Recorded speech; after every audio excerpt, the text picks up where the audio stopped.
ആ സമയത്ത് ഇങ്ങനെയൊന്നും അല്ലായിരുന്നു, എനിക്ക് സംസാരിക്കാനോ ഒന്നിനും പറ്റില്ല, കയ്യും കാലൊക്കെ വറച്ചു പോയി, ഒന്നും ഇല്ലാതെയായി പോയി. ഞാനില്ലാത്ത സമയം വൈഫിനോട് പറയാൻ പറഞ്ഞു, 10:30 എന്നോട് പറഞ്ഞു 12 മണിക്ക് ഒന്ന് ഒപ്പിട്ട് കൊടുക്കണം എന്ന് പറഞ്ഞു. ഞാനിവിടുന്ന് റൂമിലേക്ക് ഒരു 10 അടിയുള്ളൂ, പക്ഷെ അവിടെ നിന്ന് എനിക്ക് മയിലുകൾ താണ്ടേണ്ട പോലെ തോന്നി, എൻ്റെ ശരീരമെല്ലാം പറഞ്ഞു. അപ്പോൾ ഞാൻ ഈശോയോടും മാതാവിനോടും ഇങ്ങനെ പ്രാർത്ഥിച്ചു. ഞാൻ ചെറുപ്പം തൊട്ട് കൊന്തയും ബൈബിളൊക്കെ വായിക്കണതല്ലേ മാതാവേ, എൻ്റെ ഇതുവരെ 36 വയസ്സിൽ ഞാൻ ഇതുവരെ പ്രാർത്ഥിച്ച ഏതെങ്കിലും ഒരു പ്രാർത്ഥന അങ്ങേക്ക് ഇഷ്ടമായെങ്കിൽ ആ പ്രാർത്ഥന ഇന്ന് എടുക്കണം.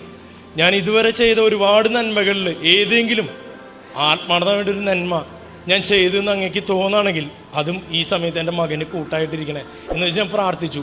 അപ്പോൾ ഞാൻ പിന്നീട് ഞാൻ ഉപ്പിടാനായിട്ട് വരാൻ പറഞ്ഞിട്ട് എന്നെ രണ്ടാമത് വിളിച്ചപ്പോൾ എനിക്ക് വരാൻ പറ്റുന്നില്ല, വൈഫിനോട് പറയണം. ഞാൻ വൈഫിനോട് പറഞ്ഞു. അപ്പോൾ പറഞ്ഞു ഇനിയിപ്പോൾ നിങ്ങളുടെ കാത്തു നിൽക്കാൻ സമയമില്ല, ഞങ്ങൾ സ്റ്റെറോയിഡ് കുത്തിവയ്ക്കുകയാണ്, 12 മണിക്കാണ് സ്റ്റെറോയിഡ് കുത്തുക, നിങ്ങൾ അറിയിക്കേണ്ടവരെ അറിയിച്ചോ, കാരണം വെച്ചാൽ സാധ്യത ഇല്ലാത്തതുകൊണ്ടാണ് ഞങ്ങൾ അങ്ങനെ പറയണമെന്ന് പറഞ്ഞു. ഞാൻ വൈഫിനോട് ഇങ്ങനെ പതുക്കെ പറഞ്ഞു.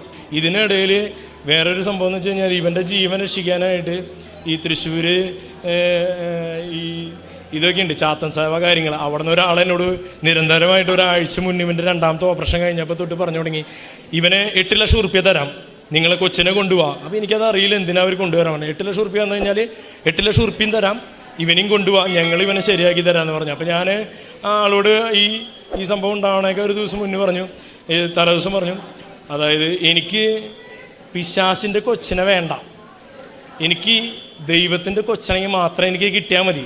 ഞാൻ അപ്പൻ്റെ അവസ്ഥ അറിയാലോ ആ സമയത്ത്. അങ്ങനെ ഞാൻ അവരോട് പറഞ്ഞു. അന്ന് അതിപ്പിന്നെ എന്നെ വിളിച്ചിട്ടില്ല അവർ, അതോട് വിളി കഴിഞ്ഞു.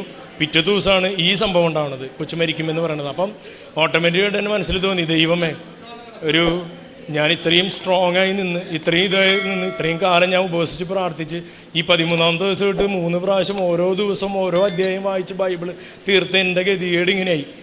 പക്ഷെ അപ്പോഴും എനിക്ക് ദൈവത്തോട് ഞാനൊന്നും പറഞ്ഞില്ല, കാരണം എന്ന് വെച്ച് കഴിഞ്ഞാൽ അത് ശരിയാവും.